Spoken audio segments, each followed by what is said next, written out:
El peso del odio. Mateo 18, 21, 35. Antes sed benignos unos con otros, misericordiosos, perdonándoos unos a otros, como Dios también os perdonó a vosotros en Cristo. Efesios 4, 32. Todas las semanas Kevin Tunnell tiene que enviar $1 a una familia que preferiría olvidar. Le demandaron por $1,5 millones, pero aceptaron 936, a pagarse $1 a la semana. La familia espera el pago cada viernes, de modo que Tunnell no olvida lo ocurrido el primer viernes de 1982. Ese día murió la hija de la familia. A Tunnell lo declararon culpable de homicidio y de conducir embriagado. Tenía 17 años. Ella tenía 18. Tunnell pasó tiempo en la cárcel. También pasó 7 años haciendo campaña en contra de conducir embriagados, 6 años más de lo que exigía la sentencia. Pero continúa olvidándose de enviar el dólar. La restitución semanal debe continuar hasta el año 2000. 18 años. Tunnell gira el cheque a nombre de la víctima, lo franquea a la familia de ella y el dinero se deposita en un fondo de becas. La familia lo ha llevado a juicio 4 veces por incumplimiento. Después de su más reciente demanda, Tunnell pasó 30 días en la cárcel. Insiste en que no desafía la orden, sino más bien que lo acosa la muerte de la muchacha y lo atormentan los recuerdos. Ofreció a la familia 2 cajas de cheques cubriendo los pagos hasta el año 2001, un año más de lo exigido. Se negaron. No es el dinero lo que buscan, sino la penitencia. Citando a la madre. Queremos recibir un cheque cada semana, a tiempo. Debe comprender que vamos a persistir en esto hasta el año 2000. Volveremos a la corte cada mes si es preciso. Pocos cuestionarían la ira de la familia. Solo los ingenuos pensarían que es justo dejar sin castigo al culpable. Pero me preocupa algo. ¿Son suficientes 936 pagos? A decir verdad, no para que Tunnell los envíe, sino para que la familia los exija. Cuando reciban el pago final, ¿quedarán en paz? ¿Podrá la familia dejar en paz el asunto en agosto del año 2000? ¿Son suficientes 18 años de restitución? ¿Serán adecuados 196 meses de remordimiento? ¿Cuánto es suficiente? Si pertenecieras a la familia y si Tunnell fuera tu blanco, ¿cuántos pagos exigirías? O dicho de otra manera, ¿cuántos pagos exiges? Nadie, repito, nadie atraviesa la vida libre de heridas. Alguien en alguna parte te lastima. Como la muchacha de 18 años, has sido víctima. Murió debido a que alguien bebió demasiado licor. Parte de ti murió debido a que alguien habló demasiado, exigió demasiado o descuidó demasiado. El hábito del odio. Todo el mundo sufre heridas. Por consiguiente, todo el mundo debe decidir cuántos pagos voy a pedir. Tal vez no exijamos que el ofensor gire cheques, pero tenemos otras maneras de resolver cuentas. El silencio es un método popular.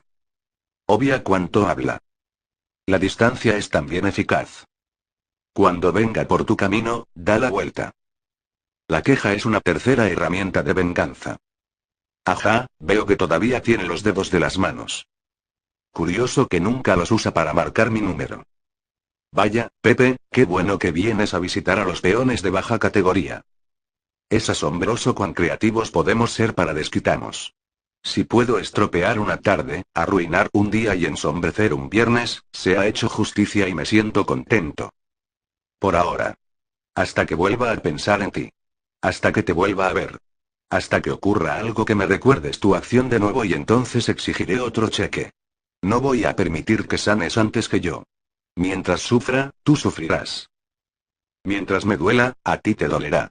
Me hiciste daño y voy a hacerte sentir mal mientras yo sangre, aun cuando tenga que abrirme de nuevo la herida. Llámalo mala adicción. Empezamos el hábito sin quererlo, acariciando nuestras lesiones con una dosis de ira. No mucho, apenas una aguja o 2 de rencor. El efecto adormece la herida, de modo que regresamos por más y aumentamos la dosis. No solo despreciamos lo que la persona hizo, sino lo que ella es. La insultamos. La avergonzamos. La ridiculizamos. El efecto da energía. Drogados por la malicia, los papeles se invierten. No somos la víctima. Somos los vencedores. Nos hace sentir bien. Pronto lo odiamos y a todos como a él. Todos los hombres son unos tontos. Todo predicador es un pillo. No se puede confiar en las mujeres. La progresión es previsible. La herida se convierte en odio, el odio se convierte en cólera conforme nos convertimos en adictos incapaces de pasar un solo día sin especializarnos en hipocresía y amargura. ¿Cómo se arreglarán las cuentas? ¿Cómo rompemos el ciclo? ¿Cuántos pagos debo exigir? Pedro tenía una pregunta similar para Jesús. Entonces se le acercó Pedro y le dijo: Señor, ¿cuántas veces perdonaré a mi hermano que peque contra mí? ¿Hasta 7? Mateo 18:21. Pedro se preocupaba por perdonar demasiado al ofensor. La ley judía estipulaba que el ofendido perdonara 3 veces. Pedro está dispuesto a hacer el doble y añadir una más. Sin duda piensa que Jesús quedará impresionado. No es así. La respuesta del maestro todavía nos deja perplejos. No te digo hasta 7, sino aún hasta 70 veces 7. V 22. Si estás esperando calcular cuánto es 70 veces 7, erraste el punto. Lo que Jesús dice es que llevar cuentas de la misericordia es lo mismo que no ser misericordioso. Si estás midiendo la gracia, no estás ejerciendo gracia. Jamás debe haber un punto donde la gracia se agote. La causa del odio en este momento, ya los oyentes de Jesús piensan en los Kevin Tunnels del mundo. ¿Qué tal del padre que me abandonó siendo todavía un niño? ¿Y qué tal de la esposa que me dejó por un modelo más joven? ¿Y qué tal del jefe que me despidió aún sabiendo que tengo un hijo enfermo? El maestro los calla levantando su mano y con la historia del siervo olvidadizo. Por lo cual el reino de los cielos es semejante a un rey que quiso hacer cuentas con sus siervos. Y comenzando a hacer cuentas, le fue presentado uno que le debía 10.000 talentos. A este, como no pudo pagar, ordenó su señor venderle, y a su mujer e hijos, y todo lo que tenía, para que se le pagase la deuda. Entonces aquel siervo, postrado, le suplicaba, diciendo: Señor, ten paciencia conmigo, y yo te lo pagaré todo. El señor de aquel siervo, movido a misericordia, le soltó y le perdonó la deuda. Mateo 18:23-27. Este siervo tenía un problema serio. De alguna manera había acumulado una deuda de millones de dólares. Si pudiera pagar $1.000 al día, la saldaría en 30 años. Imposible. No ganaba $1.000 diarios. Su deuda era demasiado grande para sus posibilidades de pago. Y a menos que no hayas leído la primera mitad de este libro, sabes que lo mismo ocurre con nosotros. Nuestra deuda es mucho más grande que nuestra capacidad para pagarla. Nuestros bolsillos están vacíos y la deuda asciende a millones. No necesitamos un salario. Necesitamos un regalo. No necesitamos lecciones para nadar. Necesitamos un salvavidas. No necesitamos un lugar para trabajar. Necesitamos alguien que trabaje en lugar nuestro. Ese alguien es Jesucristo. La justicia de Dios por medio de la fe en Jesucristo, para todos los que creen en Él. A quien Dios puso como propiciación por medio de la fe en su sangre, para manifestar su justicia, a causa de haber pasado por alto, en su paciencia, los pecados pasados. Romanos 3:22-25. Nuestro Maestro ha perdonado una deuda incalculable. ¿Exige Dios pago? ¿Insiste en su libra de carne? Cuando tus pies andan por el camino errado, ¿exige Él que te los cortes? Cuando tus ojos miran 2 veces lo que deberías ver solo una, ¿te deja ciego? Cuando usas la lengua para decir palabrotas en lugar de alabanzas, ¿te la corta? Si lo hiciera, seríamos una civilización amputada. Él no exige pago, al menos no de nosotros. Y las promesas que hacemos. Solo ayúdame a salir de este enredo, Señor, y jamás te desilusionaré. Somos tan malos como el deudor. Señor, ten paciencia conmigo, suplicó, y yo te lo pagaré todo. El pensamiento de suplicar misericordia jamás le vino a la mente. Pero aun cuando nunca siquiera suplicó gracia, la recibió. Salió del salón del trono como un hombre libre de deudas. Pero no lo creyó. Pero saliendo aquel siervo, halló a uno de sus consiervos, que le debía 100 denarios. Y asiendo de él, le ahogaba, diciendo: págame lo que me debes. Entonces su consiervo, postrándose a sus pies, le rogaba diciendo: ten paciencia conmigo, y yo te lo pagaré todo. Mas él no quiso, sino fue y le echó en la cárcel, hasta que pagase la deuda. Mateo 18:28-30. Algo anda mal en este cuadro. ¿Son estas las acciones de un hombre al que se le perdonó millones? Ahogar a una persona que le debe unos pocos pesos. ¿Son estas las palabras de un hombre que han declarado libre? Págame lo que me debes. ¿Recuerdas al que señalaba con el dedo en la parábola que relaté al principio del libro? Aquí está él. Tan ocupado del error de su hermano que pierde de vista la gracia del padre. Exige que pongan a su deudor en la cárcel hasta que le pague lo que le debe. ¡Qué grotesco! No solo es mal agradecido, sino irracional. ¿Cómo puede esperar que el hombre gane algo estando en prisión? Si no haya fondos fuera de la cárcel, ¿descubrirá dinero dentro de ella? Por supuesto que no. ¿Qué va a hacer? ¿Vender revistas a los presos? La decisión no tiene sentido.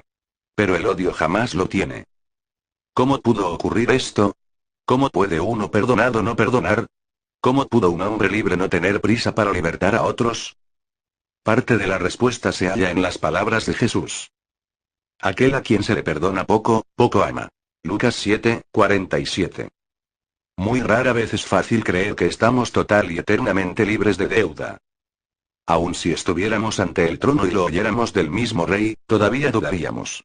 Como resultado, a muchos se les perdona poco, no porque la gracia del rey sea limitada, sino porque la fe del pecador es pequeña.